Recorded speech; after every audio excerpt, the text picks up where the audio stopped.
Hello. Hello. मेरा नाम Ruby Kumar है। माय नेम इज गीत कुमार। कुछ दिन पहले इसको कोल्ड कफ हुआ था और मैंने इसको बहुत सारी दवाइयाँ कराई और ये ठीक नहीं हुई।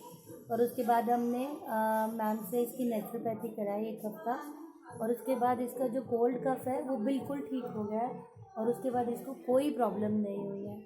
एंड हम दोनों मैम को थैंक यू वेरी मच बोलते हैं। Thank you ma'am. और वो इतनी अच्छी मैम है कि उन्होंने मेरी बॉडी फिक्स भी करवाई। हाँ, थैंक यू। Thank you.